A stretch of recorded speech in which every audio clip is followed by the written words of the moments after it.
Each story you hear on Planet Money starts with a question. What happens if we refund tariffs? Why are groceries so expensive?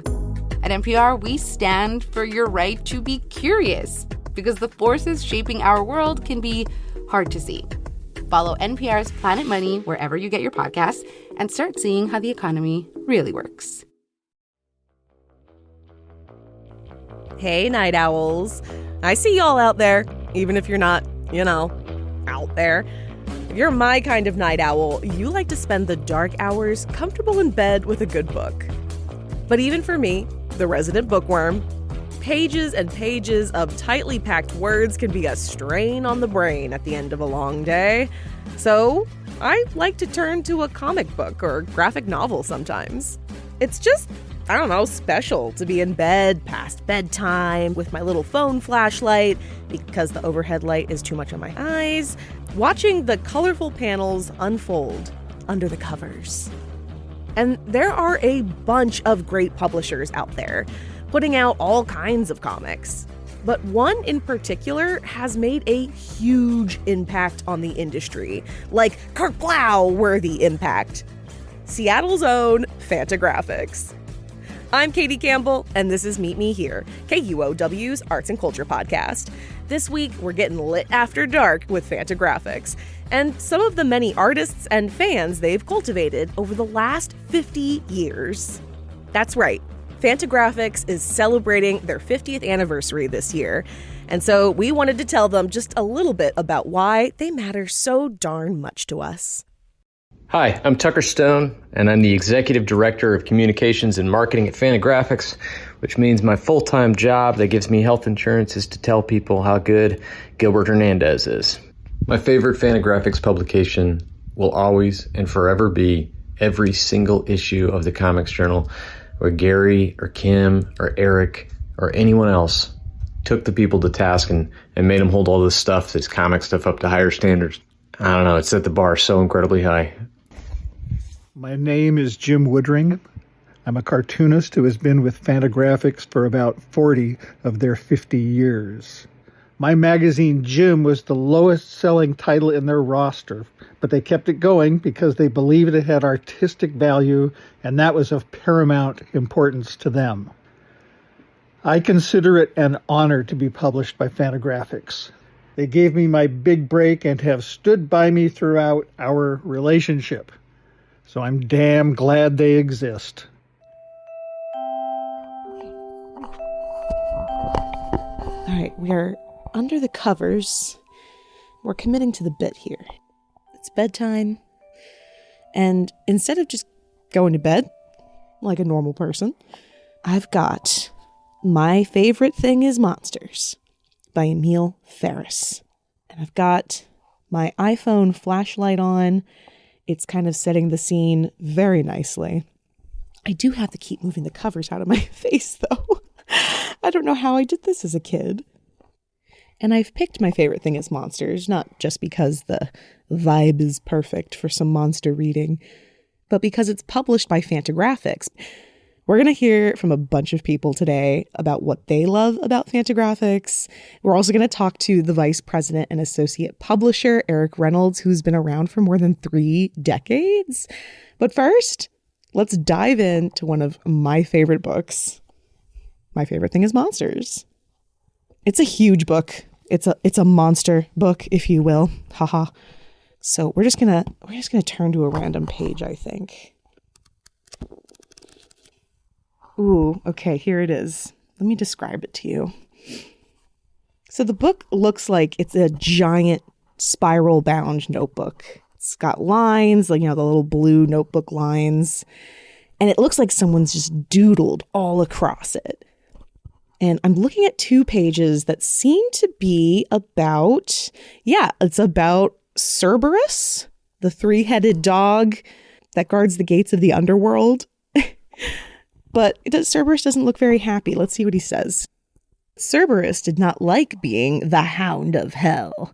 Cerberus didn't really enjoy violence. He often wondered why he'd been given superpowers if he was only to be a prison guard. Once Hercules dragged Cerberus out of Hades, Cerberus ran to freedom. Well, In truth, he limped to freedom because Cerberus was injured. And when his blood hit the ground, it became the blooming aconite. Like any wisdom gained through suffering, the plant has healing qualities as well as poisonous ones. And it shows little Cerberus holding up a bloody paw and the blood's dropping to the ground and creating this beautiful orange and green flower. From looking into the past, Cerberus gained compassion. From looking into the present, he got joy. And from looking into the future, he acquired imagination. All of these gave Cerberus wisdom. The reason I told you this story is twofold, says our narrator. For one thing, I don't want you to be frightened of dogs.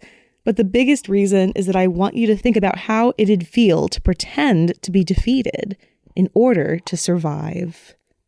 And that's just like a really small piece of this book, but it's kind of beautiful, right? Like, these illustrations are wild. It looks like someone's been scribbling at this book with pen, but like the message is so lovely.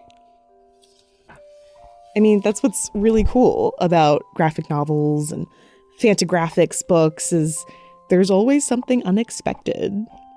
Okay, it's getting a little warm under here, under these covers, so I think I'm going to take the rest of this story back to the studio.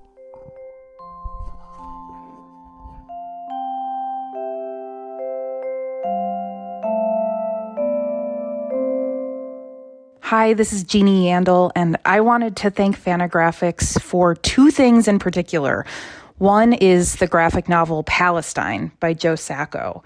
He spent 2 months, I think in late 1991, in occupied Palestine, and he went there knowing he couldn't do like a view from nowhere traditional journalism thing. So he wrote a really personal graphic novel about what he saw there. And it still sits in my head. I've probably reread this a dozen times over the last 15 years, and I still recommend it to people. It is a beautiful, beautiful, beautiful graphic novel and incredibly striking. The other thing I wanted to thank Fantagraphics for is all of the Walt Kelly Pogo comic strips that they have collected and reprinted. My dad's favorite comic strip ever is Pogo. I have gotten him probably 4 of the collections that Fantagraphics publishes. And speaking of being under the covers late at night reading a Fantagraphics comic, my dad has regularly stayed up well past his bedtime reading and rereading those comics. They have brought him so much joy. So Fantagraphics, I really can't thank you enough for that. My name is Colin Blanchett, and I work at Fantagraphics Books. My favorite comic from Fantagraphics, this isn't a very original pick, but I think it's the only obvious one, and that's Love and Rockets.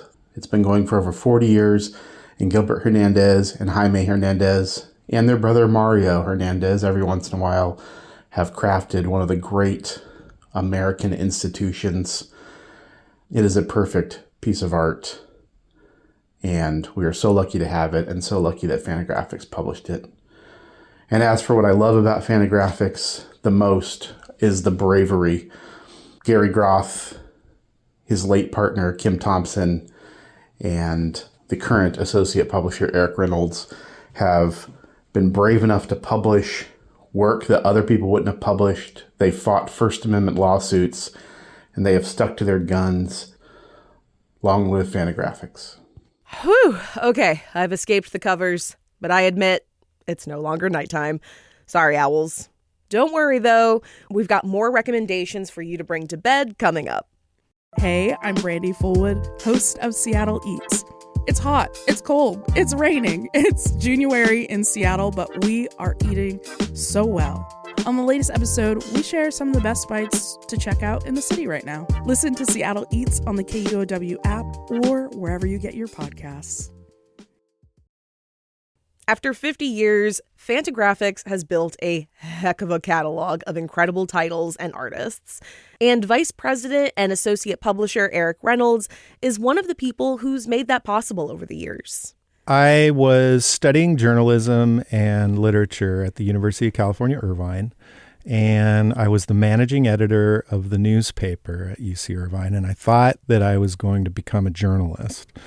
As the managing editor, I saw all of the other staff writers, making their summer plans over the course of a couple of summers, and it was a little, I don't know if intimidating is the right word.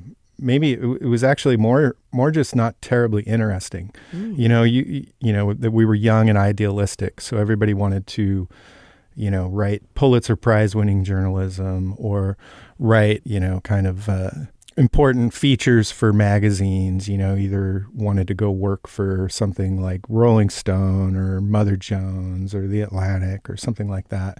But in reality, I saw people getting internships at the Sacramento Bee covering, farm reports or high school football or something like that, for a summer. And that didn't seem very interesting to me, but I was always super interested in comics. And I really didn't think of it as a viable career. I didn't even think of it as a career path at all, viable or not.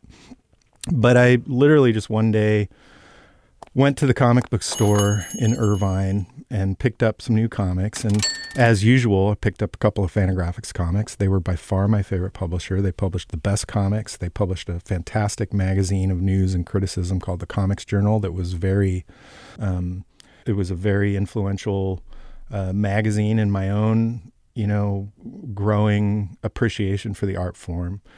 And there was a phone number in there, and I just called them up and was like, "Hey, do you guys do publishing internships?" And they were like, "Yes, kind of, sort of. We might be able to have room for you." Anyway, I showed up. They put me to work. I had a unique skill set because of my journalism background and because of my knowledge of comics. I worked at a comic book shop all through high school and into college for 5 years. I had a pretty broad knowledge of the medium for someone my age. I was pretty passionate about it. And I started writing news for the Comics Journal. Talk about a dream come true. He started as an intern, but quickly rose to the full-time news editor of the magazine, this thing that had been so formative to him. It gave him real insight into the industry, but his passion was still in what Fantagraphics was putting on the shelves, and he wanted to be more of a part of that. I was reading everything they were publishing. I was a huge fan of the Hernandez brothers and Dan Clowes and Peter Bagg. And so, oddly enough, the publicist at the time for the company left. She was really good, but she had a music background. She had come from a music label and she had left to go back to another music label. She got a job at Sub Pop, which was not uncommon. There was a lot of cross-pollination at the time between Fantagraphics and Sub Pop and other labels and just the kind of Seattle, countercultural scene. And anyways, I just was like, she's doing a lot of things really well, but I also just know the books better just because I'm a lifelong nerd. And I said, I think I can do this. And Gary Groth, who's the founder of the company, I think he thought I was crazy when I asked because I was, effectively asking to stop being a muckraking journalist and become, a corporate shill for the company. Corporate shill is a strong word for a company like Fantagraphics. Like, the people who work for Fantagraphics, from the creatives to the people managing their shop in Seattle's Georgetown, are counterculture nerds. I say that with love, by the way. Listen to this message from warehouse manager Max Klotfelter. Happy 50th birthday, Fantagraphics. One of the funny things about working for you for 20% of your existence is that I haven't read a graphic novel in 10 years. So I'm just going to have to assume you're keeping up the good work, and here's to 50 more. It's okay, Max. We forgive you. At least I do. I can't speak for the whole Fantagraphics community. That's a different situation. But do you see what I mean? The people at Fantagraphics have a vibe. I took my job unseriously enough when I was doing publicity that for years my business card actually, my title was actually official shill and paid apologist.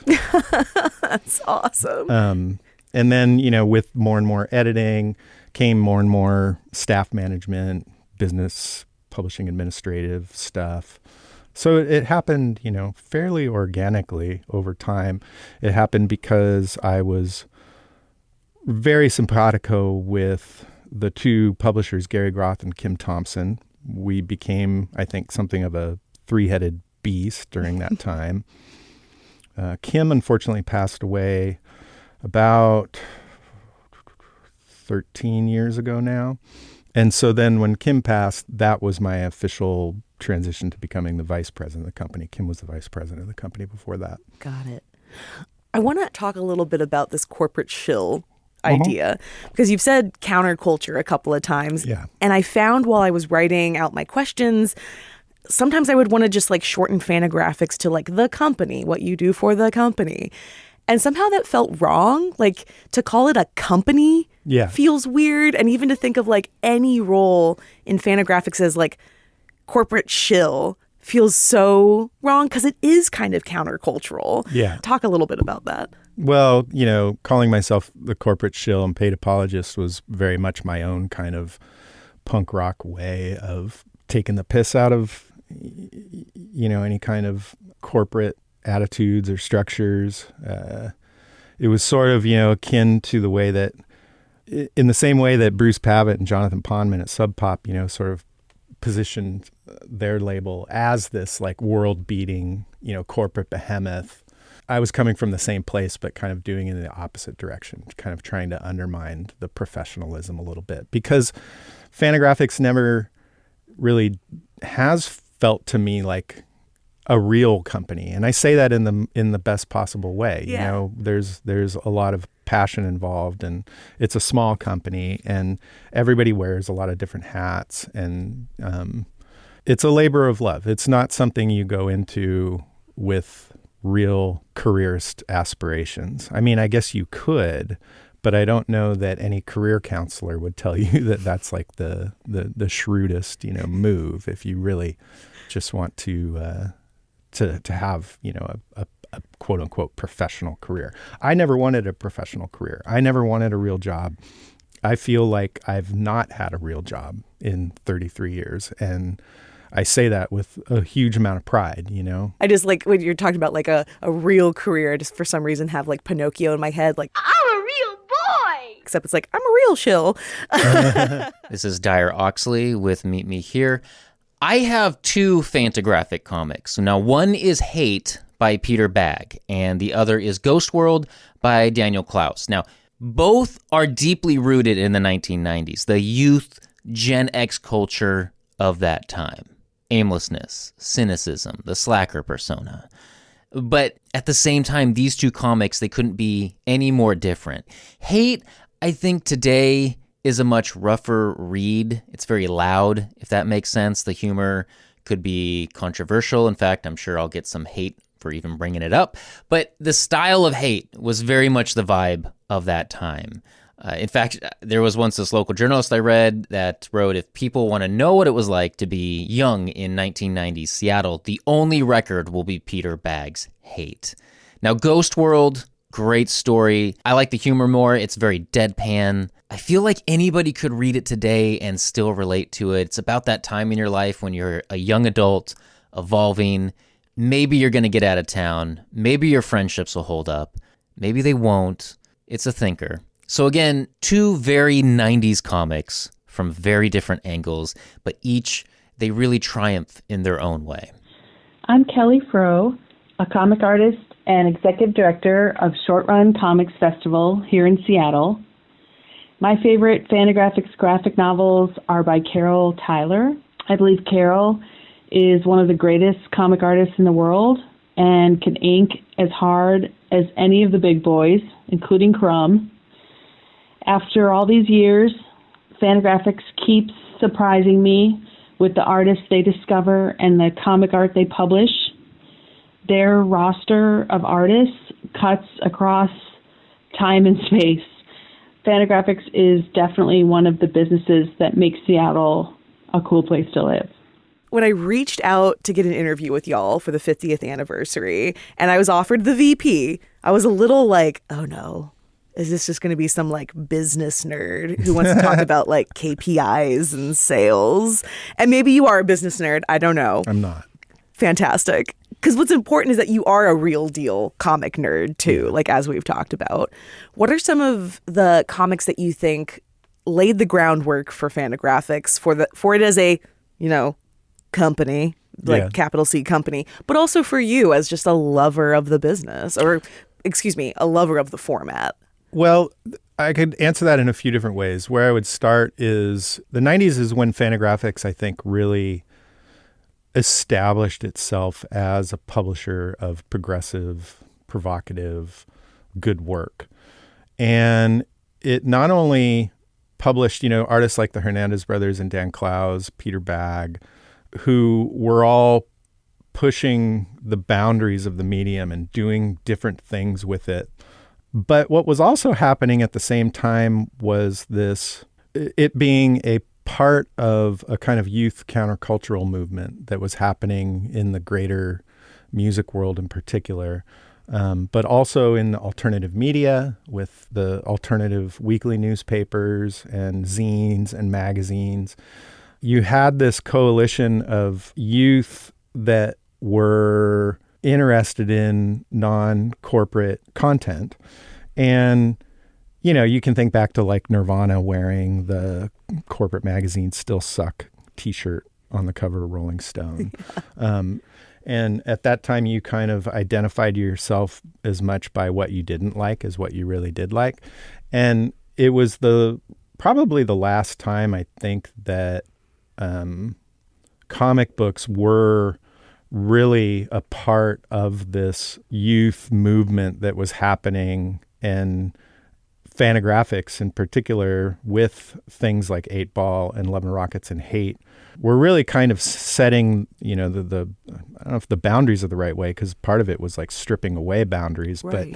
But really kind of setting a path for doing good work that didn't cater to any industry trends. It didn't cater to the traditional American comic book industry, which has been it's been superheroes and other genre work, which was a byproduct of the way the industry was created and not necessarily something that happened just organically. It really very early on became content for kids. And it would be as if, all of the major Hollywood film studios only made Westerns for children, for decades. Right.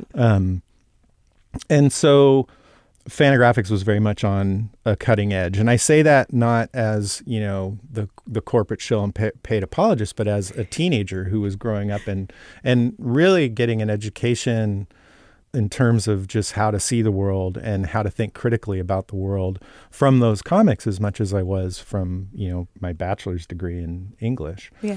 So, when I look at Fantagraphics, one of the takeaways I have looking at this 50 years, trying to have a more kind of holistic picture of things, it's that Fantagraphics is really a history of the art form. Mm-hmm. And it's as much about preserving the legacies of the creators who've made their mark on the medium, as much as it is any kind of, defining house style. I guess this is a little bit of an existential question, but there's so much media of all kinds out there now competing for our attention as adults, kids' attention, from their phones and iPads to comics.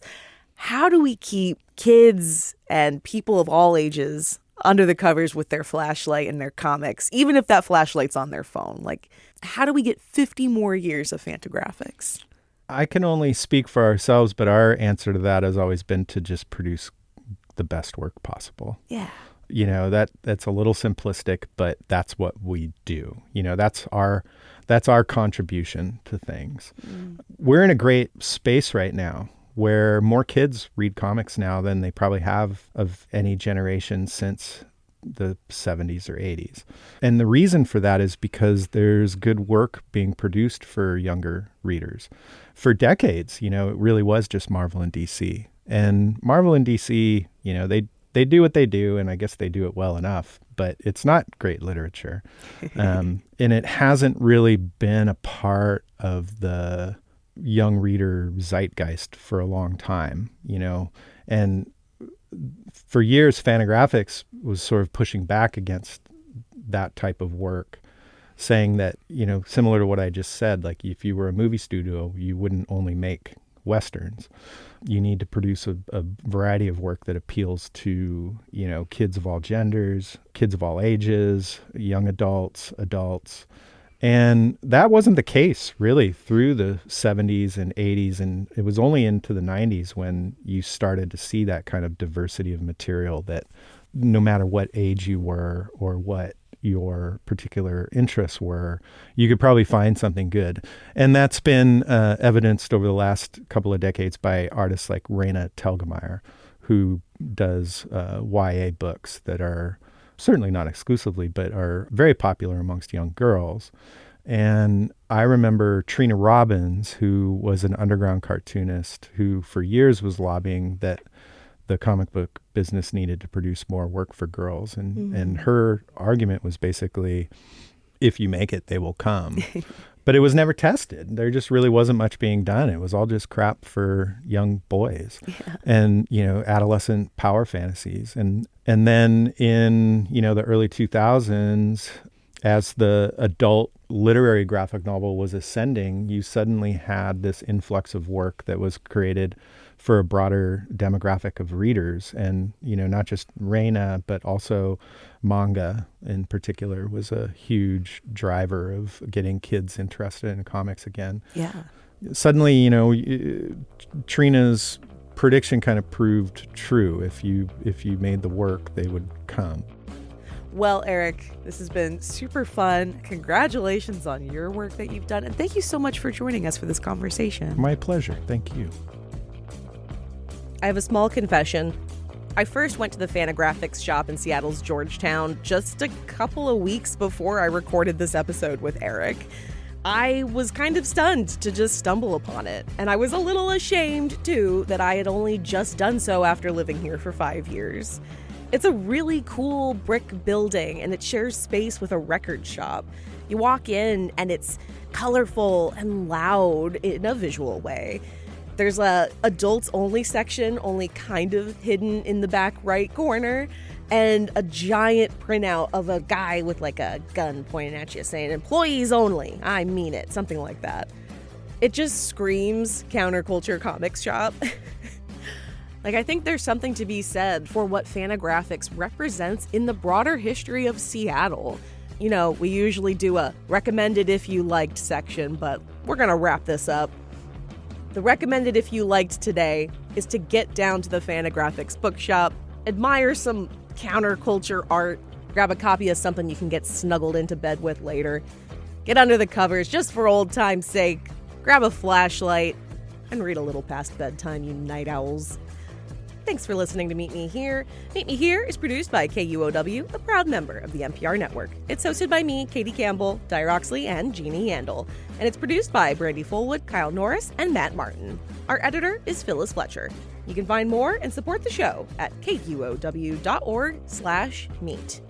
I'm Katie Campbell, and I hope to meet y'all down at Fantagraphics.